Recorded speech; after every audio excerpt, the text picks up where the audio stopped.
우리가 하나님 말씀 순종하여 하나님 경외하면서 살게 되면 하나님은 약속한 것이 영생이고 또한 삶의 축복입니다.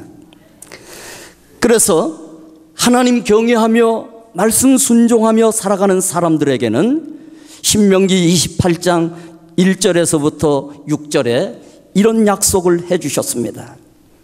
내가 내 하나님 여호와의 말씀을 삼가 듣고 내가 오늘 네게 명령하는 그의 모든 명령을 지켜 행하면 내 하나님 여호와께서 너를 세계 모든 민족 위에 뛰어나게 하실 것이라.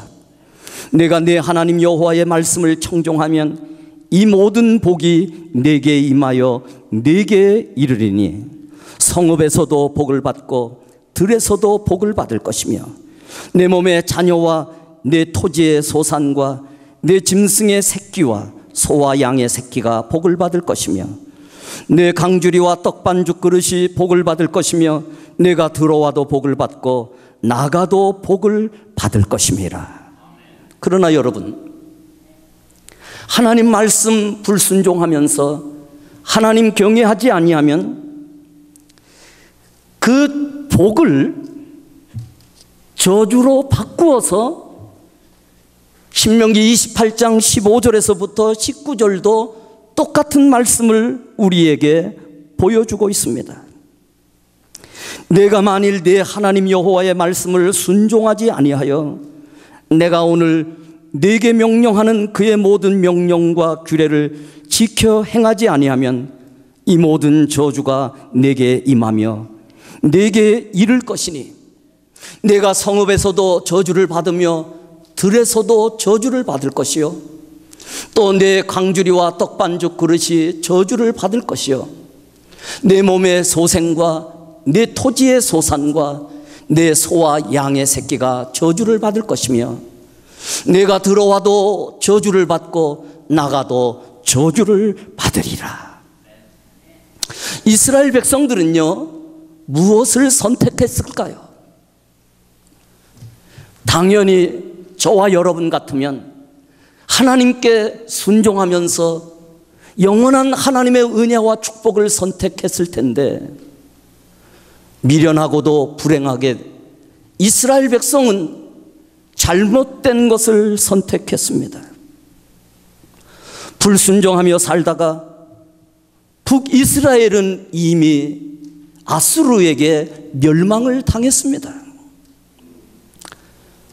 이전에 말씀을 드렸던 것처럼 남유다도 불순종하며 사니까 하나님께서 너무나 안타까우셔서 선지자들을 보내셨습니다.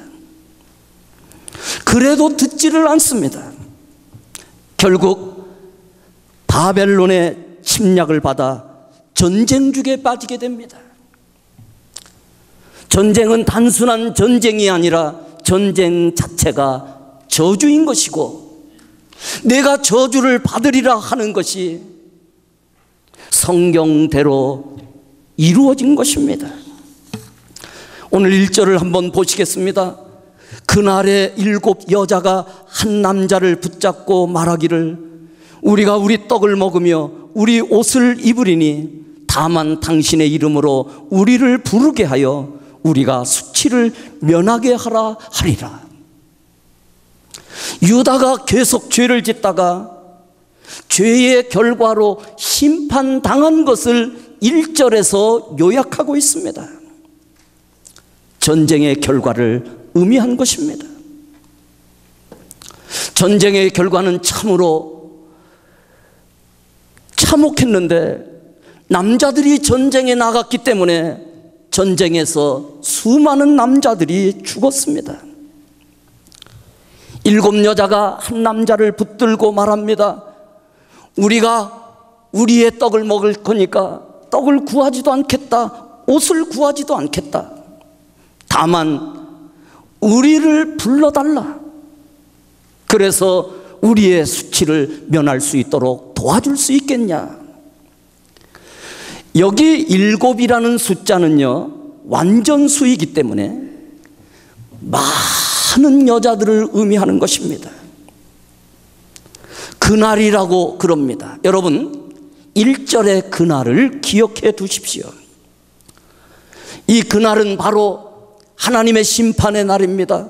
수치의 날입니다. 하나님의 백성이 무너지는 날입니다.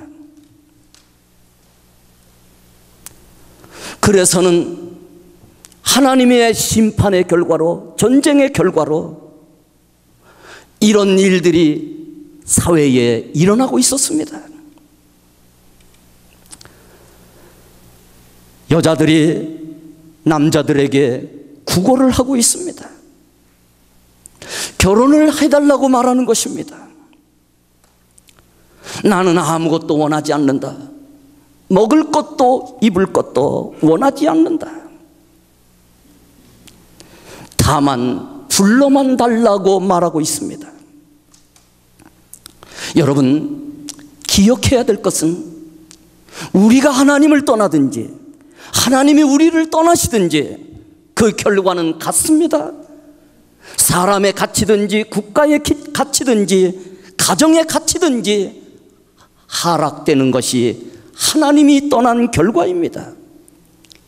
이전에 남편의 사랑을 받던 여자들이 결국은 화려한 옷차림으로 남자들의 시선을 끌었던 그 여성들이 그 가치가 하락이 되어서 남자를 구걸하고 있습니다. 여자들의 가치가 전쟁을 통하여, 더 자세히 말하면 죄의 결과를 통하여서 가치가 하락된 결과입니다. 이게 바로 전쟁의 결과이고 죄의 결과이고 하나님 심판의 결과입니다. 그러나 하나님의 백성에게는, 하나님의 나라에는 항상 소망이 있습니다. 하나님은 심판 중에도 국류를 아끼지 아니하시고 살 길을 예비하여 주셨는데 2절에서 계속된 말씀이 우리에게 소망을 줍니다. 2절을 같이 읽어보실까요? 시작. 그날에 여호와의 싹이 아름답고 영화로울 것이요 그 땅에 솟아는 이스라엘의 피난한 자를 위하여 영화롭고 아름다울 것이라. 1절에서 제가 뭐를 기억하라고 말씀드렸죠? 그날에. 2절에 나타나는 그날, 바이옴하우라는 똑같은 단어를 쓰고 동일한 날을 가르칩니다. 한편으로는 심판의 날, 수치의 날, 이스라엘이 다 무너진 날이지만 내용은 전혀 다릅니다.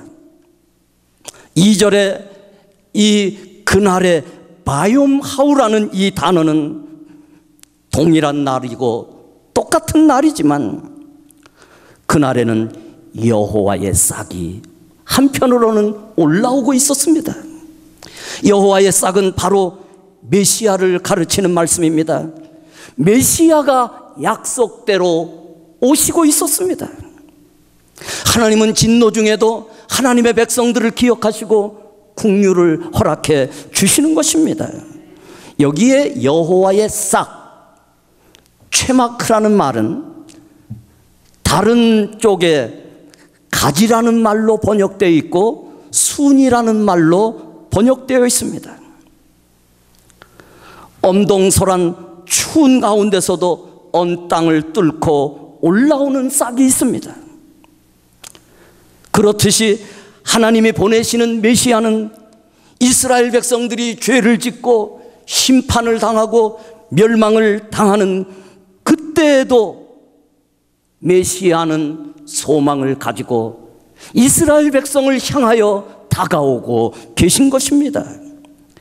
메시아는 싹처럼 가날프고 힘이 없는데도 언 땅을 싹이 뚫고 올라오는 것처럼 메시아는요, 순같이 가지처럼 싹처럼 연약함에도 불구하고 하나님의 백성들을 구원하실 능력이 있으신 것을 믿어야만 되는 줄 믿습니다.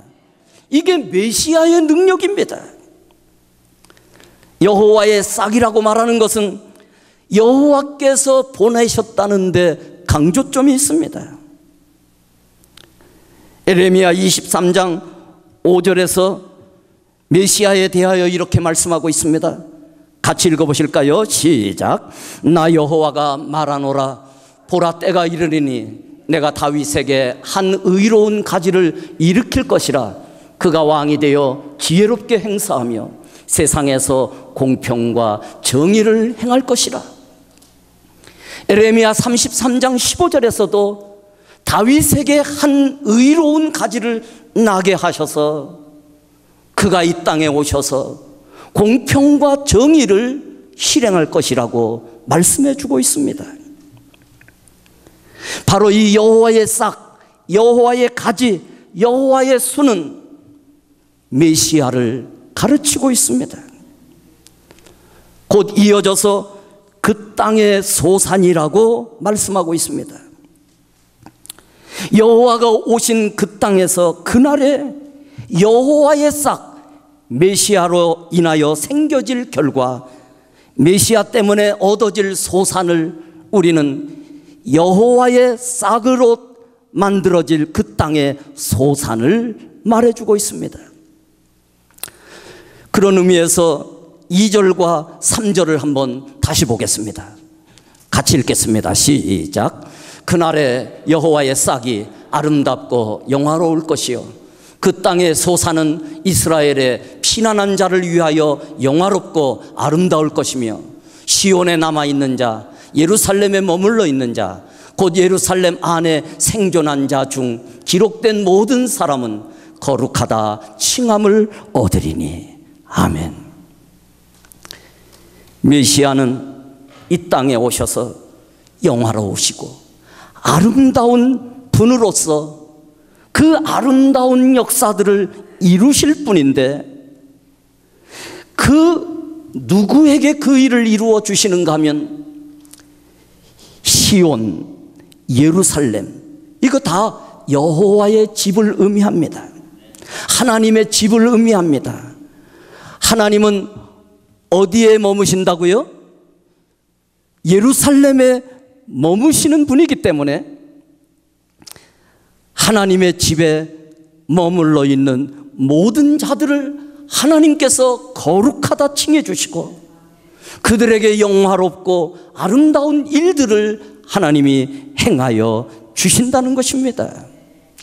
심판을 앞둔, 여러분, 북이스라엘은 이미 망했고 남유다는 이제 바벨론을 통하여서 망할 것이지만, 망하는 가운데서도 하나님은 70년 후를 바라보시며 영원히 멸망하는 것이 아니라, 내가 이제 망하는 것은 죄가 얼마나 무서운 것이며 죄를 통하여서 내가 70년 동안 이스라엘을 떠나게 되고 성전을 잃어버리게 되고 포로로 잡히게 되고, 그럼에도 불구하고 영원히 너를 버린 것이 아니라 내가 메시아를 통하여 너에게 소망을 주고 있다는 것을, 하나님은 심판 중에도 이스라엘 백성들에게 긍휼을 베풀어 주시는 메시지를 메시아를 통하여서 주시고 있는 것입니다.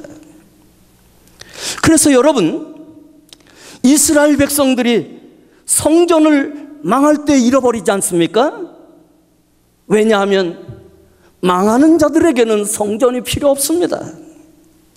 그러나 기억해야 될 것은 여호와의 집에 나오는 자가 복이 있는 줄 믿습니다.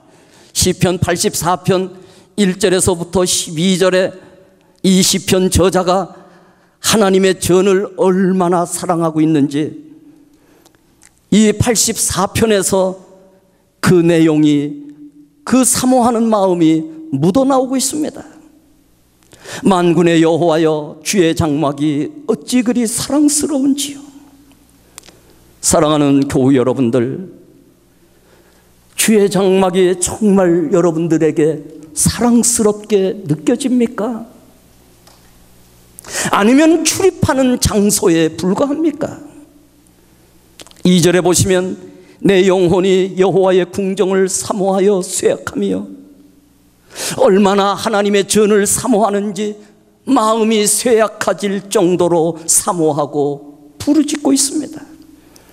3절에 나의 왕 나의 하나님 만군의 여호와여, 주의 제단에서 참새도 제집을 얻고 제비도 새끼들 보금자리를 얻었나이다. 주의 집에 사는 자들은 복이 있나니 그들이 항상 주를 찬송하리이다. 셀라. 주의 집에 사는 참새들도 복이 있듯이 하물며 주의 집에 나오는 자들, 주의 집에 사는 자들이 얼마나 복이 있는가를 이 시편 저자는 찬송하고 있습니다. 5절을 기억하십시오.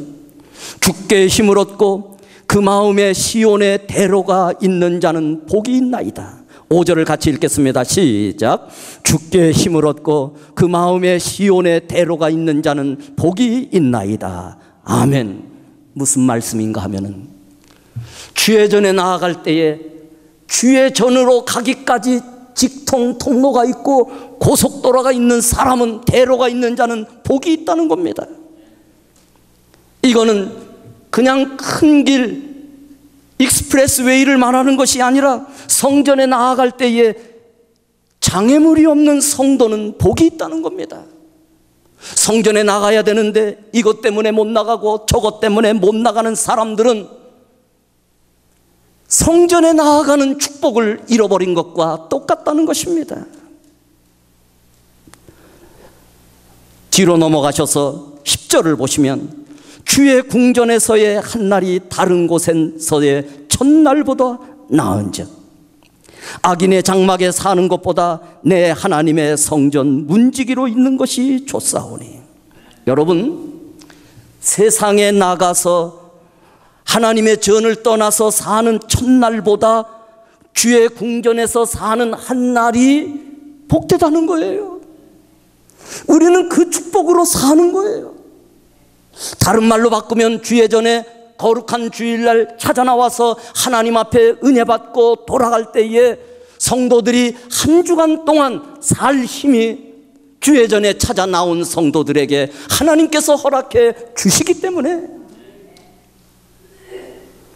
세상에서 첫날 사는 것보다 성전에 나와서 한날 사는 것이 더 귀하고 축복되며, 심지어는 큰 장막에서 사는 것보다 하나님의 성전 문지기로 사는 것이 더 복되다고 성경은 말하고 있는데, 여러분은 그 말씀을 믿으십니까? 믿으시면 아멘. 하나님의 말씀입니다. 그래서 성전에 자주 나와야 돼요. 은혜 받으러 나와야 되고, 하나님께 영광 돌리기 위하여 나와야 되고, 축복받기 위하여 나와야 되고, 나중에 설명하겠지만 치유와 회복을 받기 위하여서 성전에 나오는 자가 복이 있는 것입니다.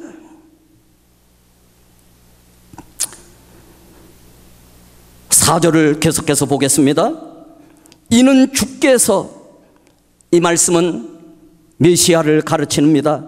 심판하는 영과 소멸하는 영으로 시온의 딸들의 더러움을 씻기시며 예루살렘의 피를 그 중에서 청결하게 하실 때가 됨이라.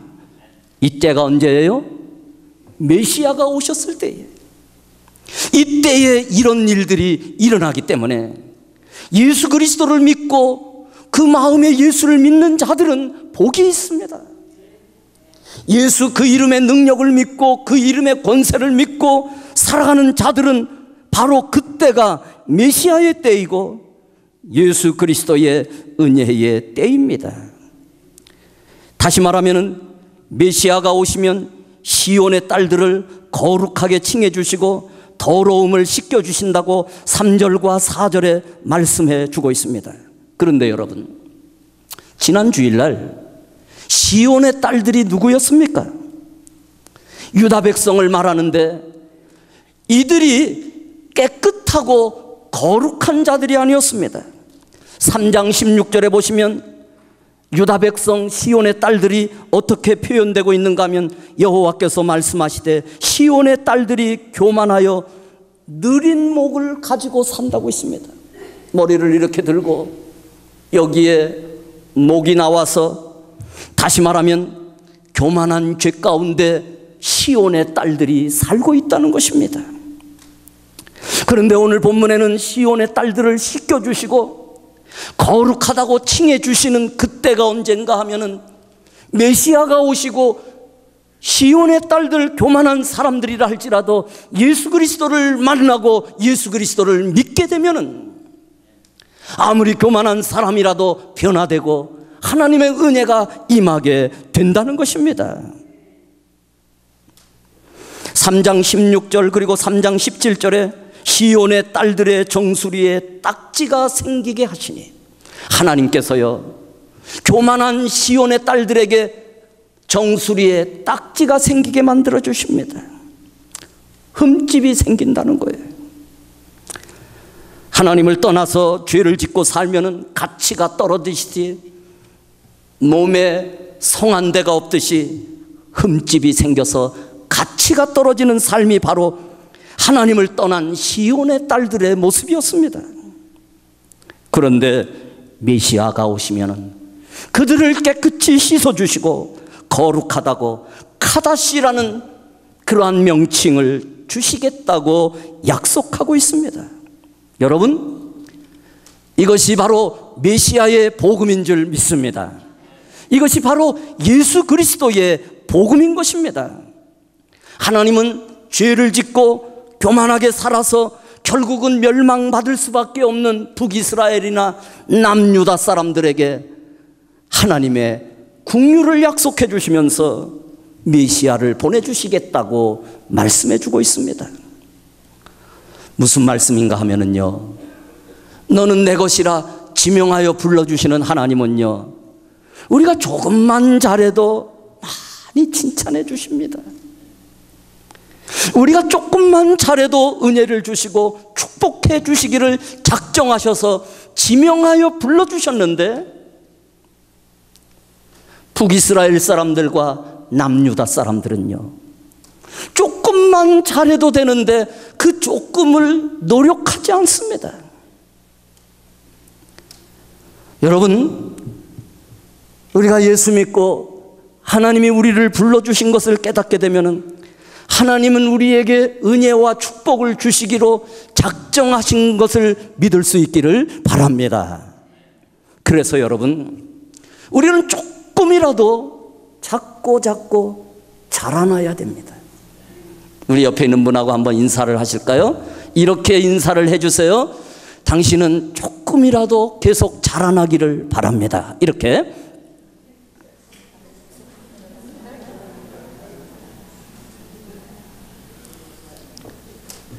여러분, 하나님은요 마치 우리가 부모 아니에요? 그래서 사실 자녀들에게 많은 칭찬을 주잖아요. 잘했다 그러고 손뼉을 쳐주고, 그럴 때 정말 잘했기 때문에 손뼉을 쳐주고 칭찬을 해줬나요? 아니에요. 때로는 마음에 안 차고 불만이 있어도 잘했다 하는 그 칭찬으로 그들의 가능성을 더 크게 만들어주기 위하여 우리는 기꺼이 손뼉을 쳐주듯이, 하나님이 우리를 부르신 것은 우리가 조금만 더 잘해도 하나님은 계속해서 칭찬해 주시고 더 큰 은혜와 축복의 자리로 나아갈 수 있도록 인도해 주시는데, 북이스라엘 사람들과 남유다 사람들은 그 조금의 노력, 조금만 성장해도 되는 그 노력을 감당하지 않았습니다.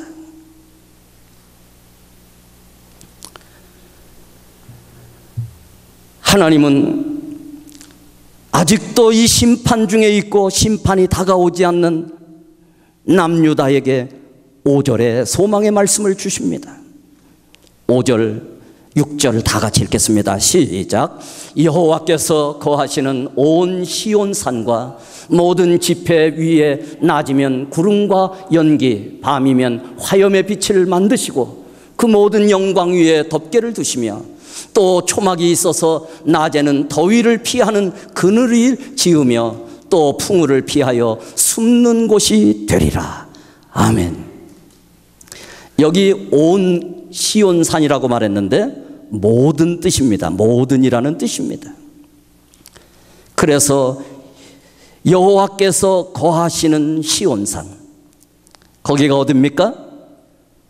하나님의 전을 의미합니다.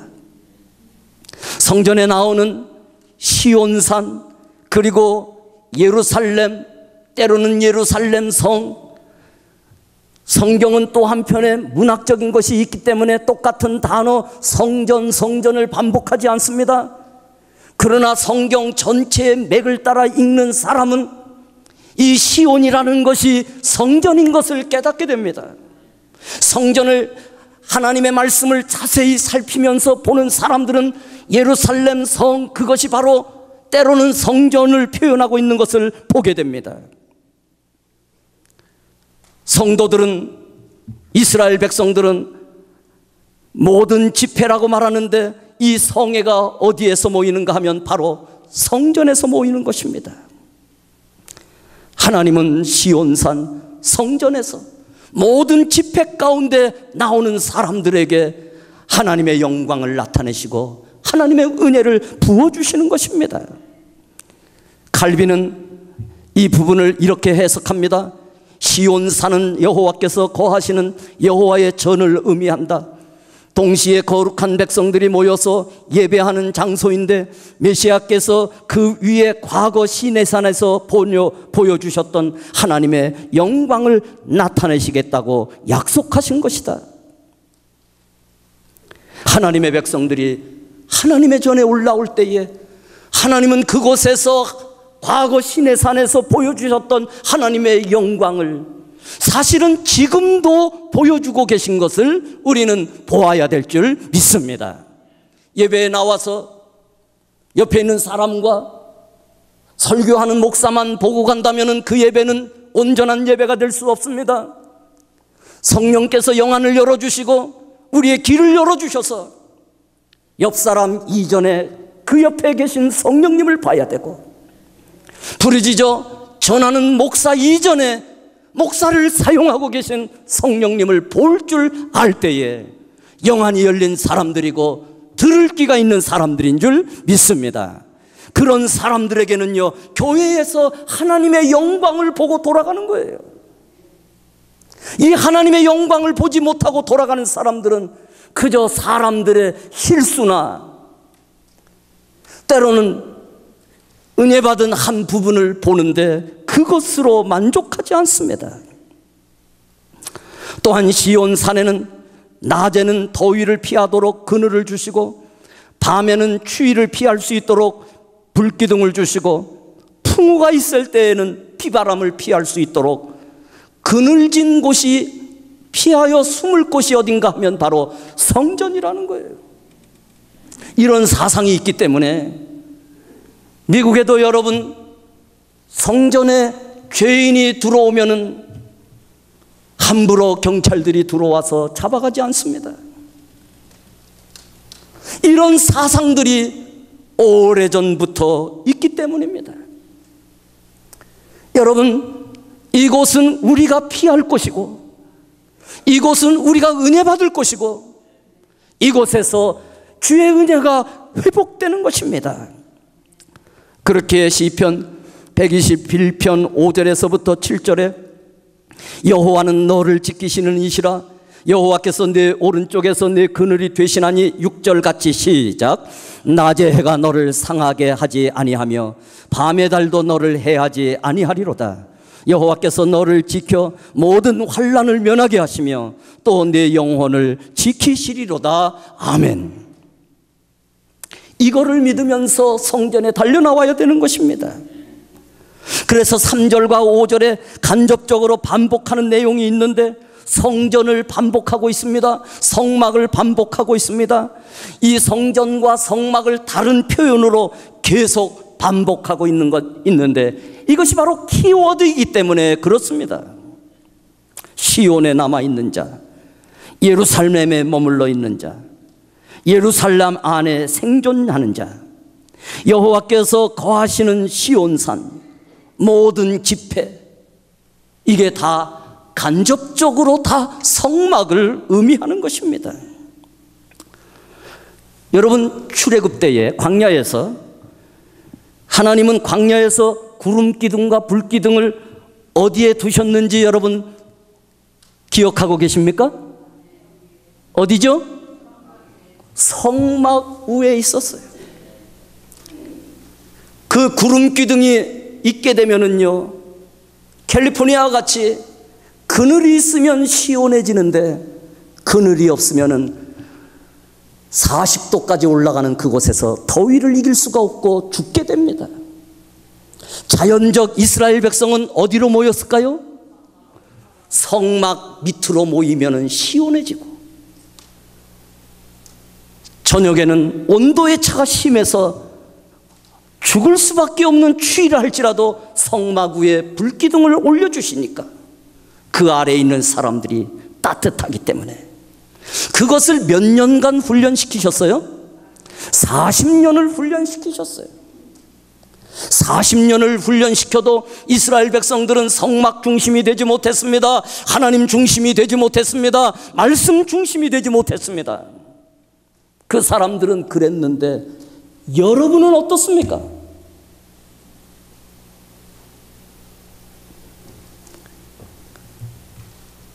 그것이 바로 오늘날 이스라엘의 현실이고 우리의 영적 현실입니다. 무엇을 의미합니까? 하나님은 찾고 성막에 모이도록 40년 동안 훈련을 시키셨습니다.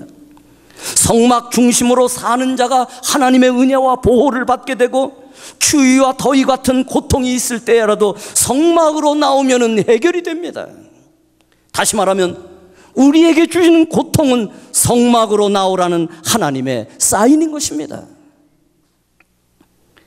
그런데 고통을 받으면 성막으로 나와야 되는데 훈련이 안 됐기 때문에 성막으로 나오지 않습니다.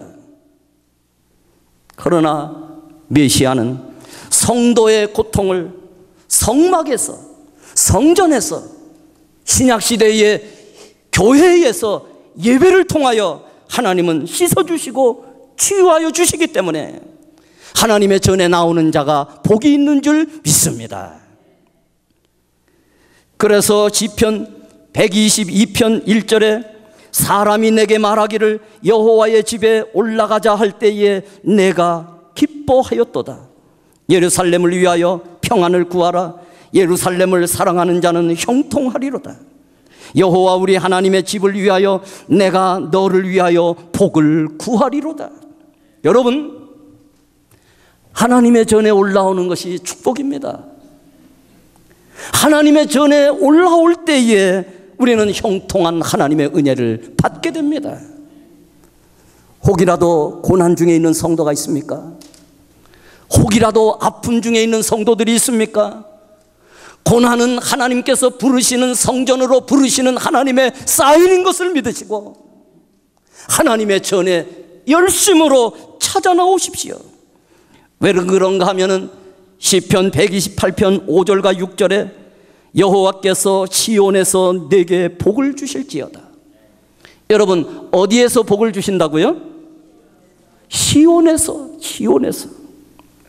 하나님은 이 시온을, 성전을 의미하는데 하나님의 전에서 우리의 부족을 채워주시는 거예요.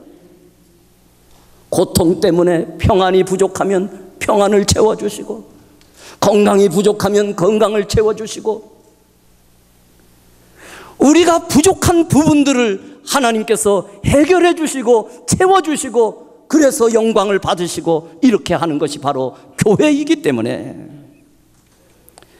교회에 나오는 자가 복이 있는 것이고, 이걸 다른 말로 바꾸면은 교회에 나오지 않는 자는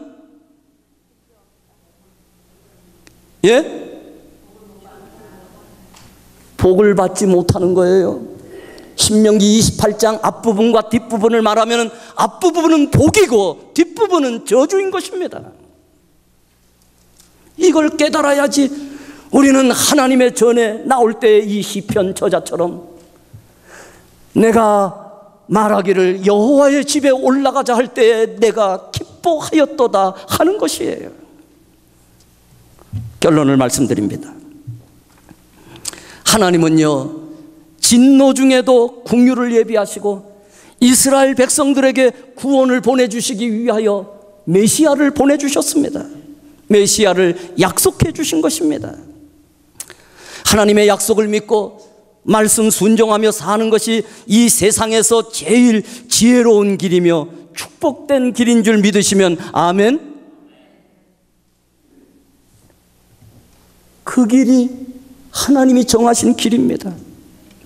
하나님의 백성은 부족함에도 불구하고 조금만 잘해도 하나님 의지하면서 살면 의롭게 여겨주시고 거룩하게 만들어주시고 은혜를 베풀어 주시는데, 받은 바 은혜는 큰데 조금도 잘 노력하지 않는, 조금의 성장을 노력하지 않는 사람들이 있습니다. 여러분, 그날이 다가옵니다. 어려운 고통이 있는 성도는 때로는 낮에 뜨거운 고통, 밤에 추위와 같은 고난이 있는 성도는 성막에 자꾸만 나오면은 하나님께서 은혜를 베풀어 주시는 거예요. 만약에 지금 고난 중에 있는 성도들이 있다면 그런 믿음으로 세상을 이기시기를 주의 이름으로 축원합니다. 시온산, 여호와의 집, 성전, 여기에 나올 때에, 다시 말하면 성전에 여러분 놀러 올까요? 예배드리러 나올 때에 더 큰 은혜를 부어주시는 것입니다. 하나님의 백성은 예배드리면서 기도하면서 하나님 의지하며 살게 되면 하나님께서 끝까지 붙들어 주실 줄 믿습니다. 이 은혜가 우리 세계로교회 모든 성도들에게 주어지기를 주의 이름으로 축원합니다. 기도하시겠습니다.